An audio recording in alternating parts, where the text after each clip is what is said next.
नमस्कार, जनपक्ष में आपका स्वागत है। मैं हूं प्रियदर्शन।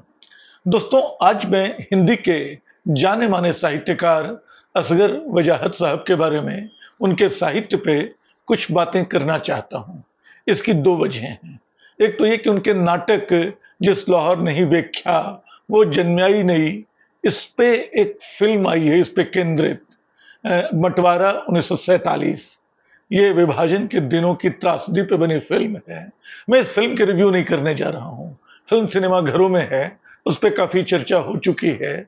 राजकुमार संतोषी उसके निर्देशक हैं।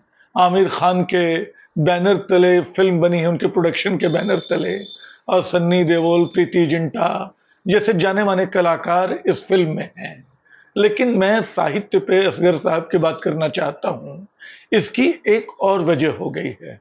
इस फिल्म के रिव्यू करते-करते कहीं उसके उनके बारे में किसी ने लिख दिया कि पाकिस्तानी लेखक। ये हैरानी की बात है कि असगर साहब को पाकिस्तानी लेखक क्यों लिखा गया? क्या इसलिए कि लाहौर के नाम से एक नाटक लिखा था उन्होंने जिसमें लाहौर शब्द आया था? या वो कहते हैं कि जिसने लाहौर नहीं देखा वो एक पुरानी कहावत का इस्तेमाल करते हैं कि उसने जन्म ही नहीं लिया? या उनका मुसलमान नाम, उर्दू नाम असगर वजाहत ये मानने की वजह बन गया कि पाकिस्तान के होंगे? क्या हम उर्दू को अपने मुस्लिम बौद्धिकों को इस तरह देखने के अवचेतन में ही कहीं आदी हो गए हैं? मैं इसको किसी आरोप की तरह नहीं ले रहा हूं, क्योंकि इसके पीछे हिंदी पत्रकारिता में बढ़ता अज्ञान, उसकी बढ़ती अनपढ़ता भी एक वजह हो सकती है। मुझे बरसों पुरानी बात, करीब 2 दशक से ज्यादा पुरानी बात याद आ रही है। एक न्यूज़ चैनल से एक रिपोर्टर का फ़ोन आया, जो अब एक मशहूर एंकर हैं। उसने पूछा कि कृष्णा सोबती तो हिंदी के लेखक हैं। मैंने कहा बिल्कुल। तो उसने बताया कि हमारे चैनल में सब उनको पंजाबी के लेखक बता रहे हैं। मैंने कहा कि नहीं, वो हिंदी के ही लेखक हैं। उनकी किताबें अगर पंजाबी में अनुदित हुई हों तो मुझे इसकी जानकारी नहीं है, लेकिन मूलतः हिंदी के लेखक हैं। तो भाषा, जाति, धर्म के आधार पे अपने अज्ञान का परिचय हम पहले भी देते रहे हैं, लेकिन इस बार मामला थोड़ा संगीन है। आप असगर वजाहत साहब को पाकिस्तानी बता रहे हैं। ऐसे समय में जब सबको पाकिस्तान भेजना एक तरह की दक्षिणपंथी आक्रामक राजनीति का मुहावरा बना दिया गया है, जो सरकार की सांप्रदायिकता की आलोचना करता है। कहा जाता है कि तुम पाकिस्तान चले जाओ। और तो और मुझे याद आया कि दिलीप कुमार को उनको निशाने पाकिस्तान या ऐसे ही किसी नाम का एक सम्मान पाकिस्तान में मिला था। इसकी बाल ठाकरे ने बड़ी तीखी आलोचना की थी। उन्होंने कहा था कि दिलीप कुमार पाकिस्तानी, उनको पाकिस्तान चले जाना चाहिए। सच्चाई ये है कि दिलीप कुमार आज भी हिंदुस्तान में बने हुए हैं, लोगों के दिलों में बने हुए हैं। कल ही मैं उनकी फिल्म नया दौर का गीत याद कर रहा था, और तमाम चीजों का आप याद कर सकते हैं। लेकिन बाल ठाकरे जो हैं, अब धीरे-धीरे अपनी राजनीति में ही अप्रासंगिक होते जा रहे हैं। खुद उद्धव ठाकरे उनकी आक्रामक राजनीति का विरोध करते या उससे अलग लकीर खींचते दिखाई पड़ते हैं, और उनकी राजनीति का बाल ठाकरे की वे लोग इस्तेमाल कर रहे हैं जो सांप्रदायिकता को हवा दे रहे हैं। खैर, मैं असगर वजाहत साहब पे लौटना चाहूंगा। असगर वजाहत साहब के साहित्य पे बात करने की बात मैंने कही थी। क्यों? क्या इसलिए कि हिंदी के बहुत मशहूर लेखक हैं? उनकी कहानियों पे, उनके नाटकों पे फिल्में बन चुकी हैं, उन पे विवाद भी हो चुके हैं। मुझे ख्याल आया कि उनका नाटक गांधी@godse.com एक था। उसको लेके एक फिल्म बनी थी, गांधी और गोडसे एक युद्ध।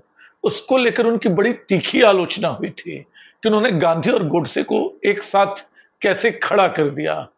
मैं इस आलोचना पे भी बात नहीं करूंगा। मैं इस बात को समझने की कोशिश करूंगा कि असगर वजाहत क्यों एक महत्वपूर्ण लेखक हैं। सात आसमान जैसी किताब, कैसी आग लगाई, और ऐसे उनके उपन्यास और उनके नाटक, जित लाहौर नहीं वेख्या, महाबली, या उनकी छोटी कहानियां।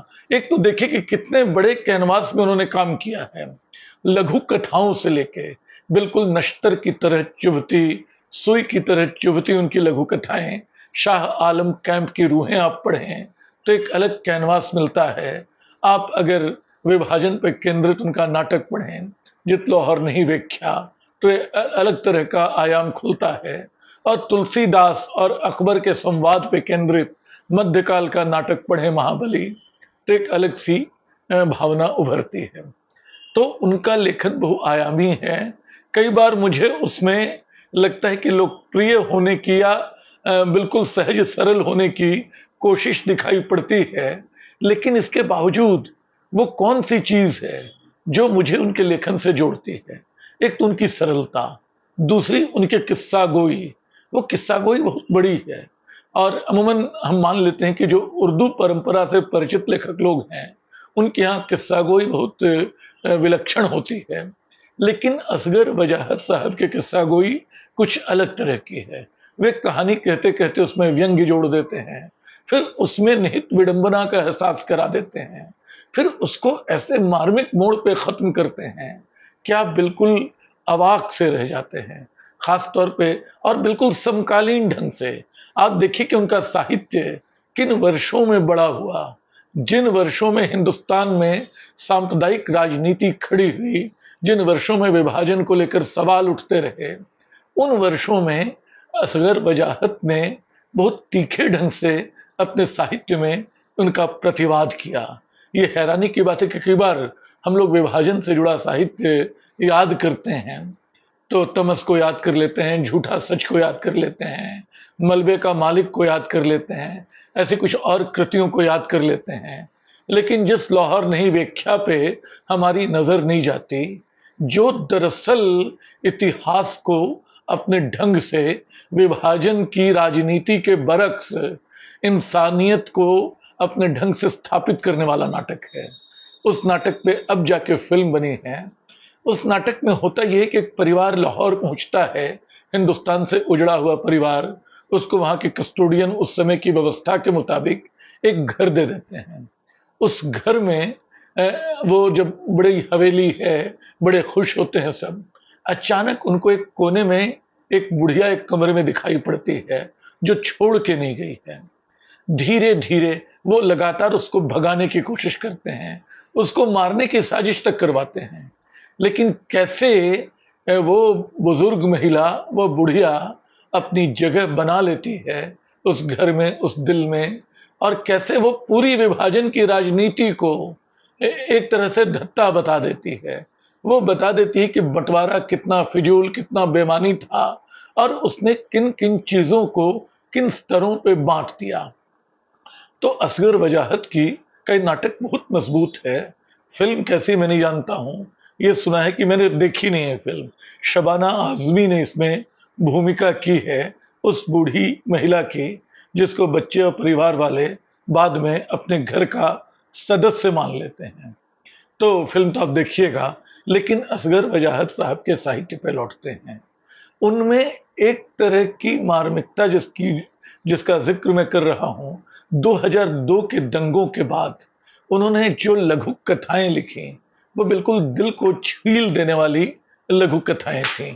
बाद के वर्षों में जब उन्होंने लगातार देशभक्ति और राष्ट्रवाद का उफान देखा, तो उसके खिलाफ जो लघु कथाएं लिखी वो कमाल की थीं।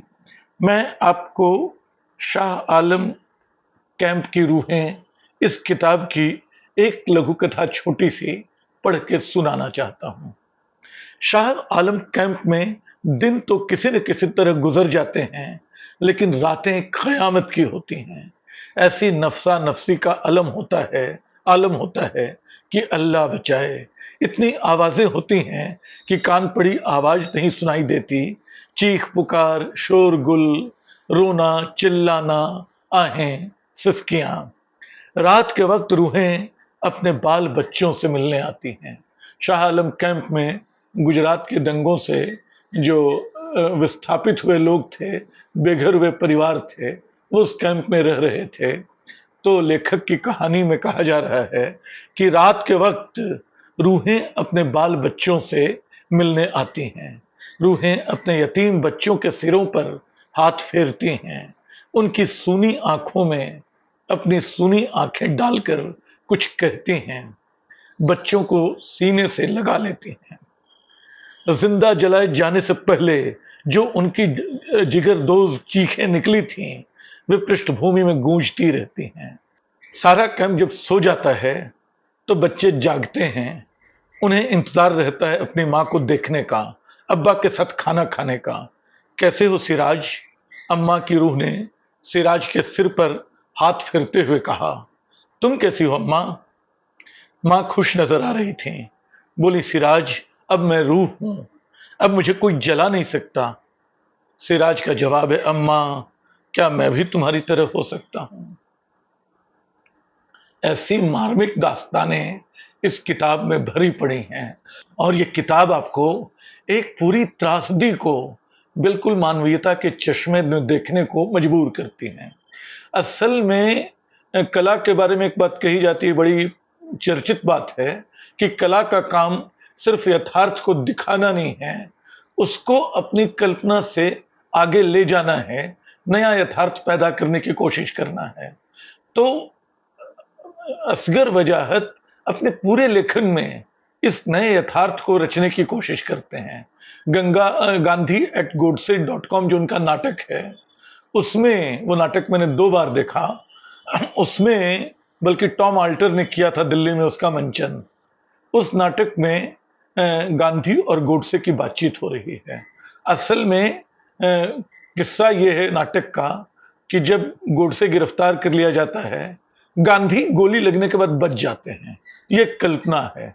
बचने के बाद गांधी 2 बातें कहते हैं। एक तो गोडसे को फांसी देने की जरूरत नहीं है, उसको जेल में डालो। फिर गांधी चले जाते हैं चंपारण में अपने प्रयोग करने और वहां उनके लोकतांत्रिक प्रयोगों से परेशान नेहरू पटेल की सरकार उनको जेल में डालने को मजबूर होती है। गांधी यहां दूसरी बात कहते हैं कि मुझे उसी सेल में रहना है जिसमें गोडसे है। फिर गोडसे और गांधी के बीच संवाद होता है। गोडसे गांधी से बार बार बचने की कोशिश कर रहा है। गांधी पूछते हैं कि तुम बताओ तुम्हारी पसंदीदा किताब क्या है, कौन सी है? गोडसे कहता है गीता। गांधी कहते हो तो मेरी भी पसंदीदा किताब है। एक किताब ने देखो तुमको कहां पहुंचा दिया, मुझे कहां ले आई। तो मुझे ये प्रसंग हालांकि किताबों से मिलने वाली सीख के बारे में थोड़ी दुविधा में डालने वाला साबित हुआ, लेकिन ख्याल यह है कि हर किताब की कई तरह से व्याख्याएं होती हैं। मुझे बुक थीफ भी याद आया, एक उपन्यास जुकास, मार्कस जुकास का उपन्यास जो हिटलर के दौर की जर्मनी की पृष्ठभूमि पे है। उसमें पोलैंड में, मैं जगह भूल गया शायद, वहां जब जर्मनी के एक हिस्से में जब बम गिराए जा रहे हैं तो खंदक में छुपे समाज के बीच, परिवारों के बीच एक बच्ची किताब पढ़ना शुरू करती है। वो किताब उसको एक तरह का जीवन देती है, सबको साहस देती है। लेकिन वही बच्ची बाद में बोलती है कि हिटलर को किताब ने ही कुछ और बना दिया। तो किताब और मनुष्य की इस भूमिका को लेकर असगर वजाहत के इस नाटक में भी बात है, लेकिन अंततः वो इंसानियत के पक्ष में है। इसी तरह अकबर और तुलसीदास पे केंद्रित उनका नाटक जो है, मैं जानता हूं कि तुलसीदास की बड़ी आलोचना होती है और कई बार वो आलोचना वैध भी मालूम होती है, लेकिन तुलसीदास की एक बात मैं अक्सर दोहराता हूं, भूलता नहीं हूं, कि तुलसीदास ने राम को अपने विनय पत्रिका में अपनी कम से कम 5 या 6 बार गरीब नवाज कहा है। गरीब नवाज सूफी परंपरा का शब्द है। तुलसीदास को उस परंपरा से जैसे परहेज नहीं था, उस शब्द से परहेज नहीं था। नाटक में बात नहीं है। नाटक में जो संवाद है, एक तो तुलसीदास जब दिखाई पड़ता है कि लोक भाषा में राम कथा लिख रहे हैं तो वहां के पंडित उसका विरोध करना शुरू करते हैं। राम भक्त भी कि राम को तुम तो बिल्कुल आम लोगों के बीच इस तरह पहुंचा दोगे, उनको दूषित कर दोगे। और शिव भक्त भी कि काशी तो शिव की नगरी है, यहां बैठ के कोई कैसे लिख सकता है राम कथा। इन सब के बीच रहीम आते हैं, वो अकबर का न्योता लेके कि वो आए। तुलसी जाने से मना कर देते हैं कि उनको अकबर के दरबार में नहीं जाना है। फिर अकबर से उनका संवाद चलता है और यहां एक इशारा है कि असली महाबली तो लेखक है जो सत्ता की हिमाकत करता है। खैर, तो ये कहानियां और असगर वजाहत का अपना प्रतिरोध, अपना लेखकीय प्रतिरोध, कई बार वो इस चक्कर में विवादों में पड़े, उनमें एक तरह की सदाशयता, उदारता भी दिख पड़ती है। उनसे कई बार नाराजगी हो सकती है कि मौजूदा सत्ता के खिलाफ उनको जितना सख्त होना चाहिए, कई लोग करते हैं, नाराजगी जताते हैं, वो नहीं है। लेकिन सच ये है कि उनका साहित्य, उसका लहजा ही कुछ ऐसा है कि आप उसको पढ़ें तो उसके भीतर से वो मार्मिकता उभर के आती है, जो कई लेखकों में बहुत ऊपर ऊपर स्थूल ढंग से दिखती है, लेकिन उनके मर्म में है। और कहाँ विरोध नहीं किया उन्होंने, उन्होंने मजाक ऐसा उड़ाया है देशभक्ति के जुनून का। उस पे एक छोटी सी, उनकी कई लघु कथाएं हैं, एक छोटी सी लघु कथा मैं सुना देता हूं। जोर से बोलो तुम देशभक्त हो। मैं जोर से बोला कि मैं देशभक्त हूं। बहुत जोर से बोलो कि तुम देशभक्त हो। मैं और जोर से बोला कि मैं देशभक्त हूं। उसने कहा कि और जोर से चीख कर बोलो कि मैं देशभक्त हूं। मैं बहुत जोर से, बहुत ज्यादा जोर से चिल्ला कर बोला कि मैं देशभक्त हूं। इतना अधिक चिल्लाने से मेरा गला फट गया। उसने कहा नहीं, तुम देशभक्त नहीं हो। मैंने पूछा कैसे? उसने कहा तुम्हारे चीख कर कहने से कि तुम देशभक्त हो किसी के कान नहीं फटे। अब देशभक्ति को लेकर असगर वजाहत का ये जो मजाक है, ये जो तीखा व्यंग्य है, लगभग विडंबना तक पहुंचता हुआ एक बहुत जरूरी शब्द को व्यर्थ बना देने की राजनीति का, उसके साथ जुड़े जुनून का, उन्माद का, जो उस पे जो कहानी है, ऐसी कहानियां कई हैं। मैंने तो एक उदाहरण दिया। ये असगर वजाहत को हमारे समय का एक बहुत विशिष्ट लेखक बनाती हैं। मैं उनको सबसे अलग पंक्ति में रखना चाहता हूं।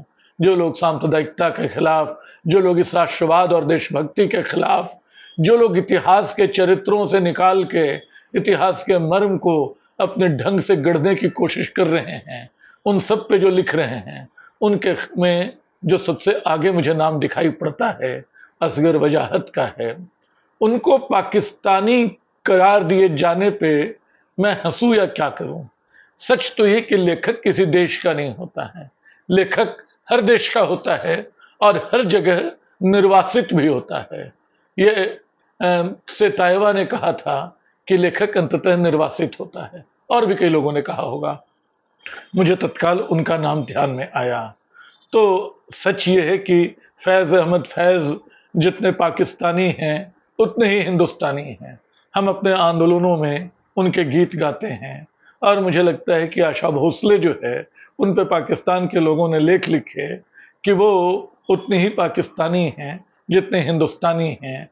उनको पाकिस्तान के दिलों में, पाकिस्तान के कमरों में, पाकिस्तान के घरों में जाने के लिए किसी पासपोर्ट वीजा की जरूरत नहीं पड़ती है। तो असगर साहब, आपको अगर पाकिस्तानी कहा जा रहा है तो इसको एक तमगे की तरह ही लीजिए।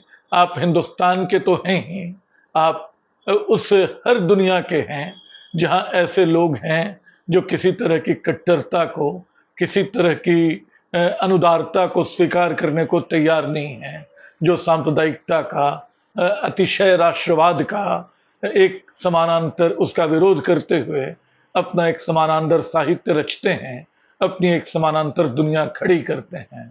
मैं बस कामना कर सकता हूं कि उनकी फिल्म भी, उनकी लिखी हुई, उनके लिखे हुए नाटक पर बनी फिल्म भी कामयाब हो। शुक्रिया।